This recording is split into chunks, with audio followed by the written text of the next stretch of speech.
The slip fence is specifically designed for homeowners who want a warm and private wood fence, but with the stability and endurance of an aluminum fence, and simple to install. When planning your horizontal slip fence installation, make sure to map out your fence posts exactly 72.5 inches between your posts, so that when you cut 12-foot deck boards exactly in half, these should slip in perfectly between your posts.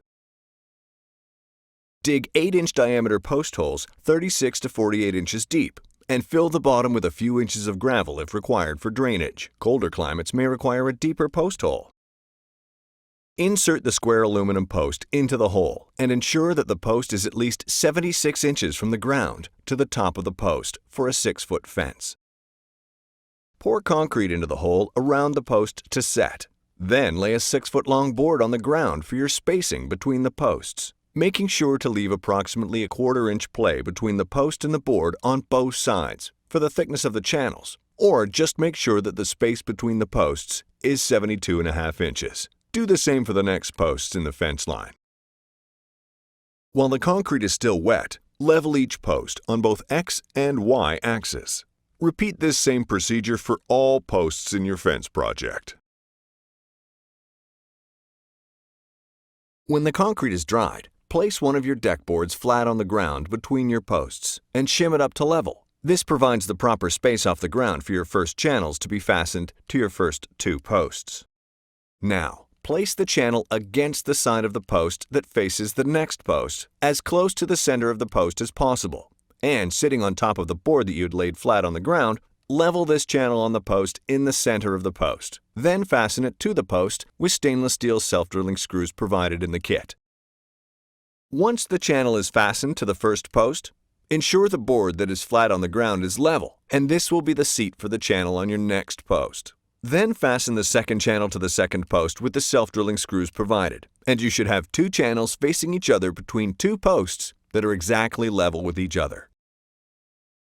Now insert the baseboard, or bottom board. This is the first board that slips down into the channels, sits level on the flat board that was laid on the ground, and screws onto the channel with the wood screws provided. A 6-foot-high fence will take 13 boards stacked. If you're on a slope and are stepping some sections, you can either use earth dug out from the post hole or customize the bottom baseboard to fill the bottom gap between the ground and the baseboard to keep the top of the baseboard level. Install all of your baseboards in your fence line before starting to stack the other boards in the panel. This will keep the posts level in your fence project during installation and prevent them from pulling toward the finished panel. Once the baseboard is secured, slip in 3 or 4 boards into the channels on top of the baseboard throughout the fence line. Do not secure these remaining 12 boards in the stack until they have had approximately 3 weeks to dry out and shrink. After 3 weeks, you can then secure the boards to the channels with the wood screws provided.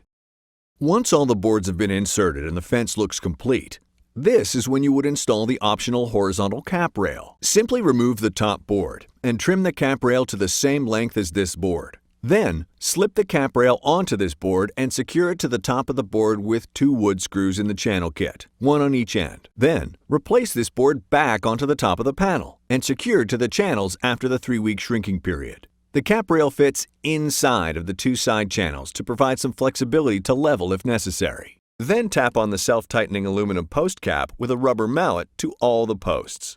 Post caps should sit approximately 2 inches above the top of the fence board for a nice clean look. Posts can be easily cut down with a metal blade on your saw if necessary.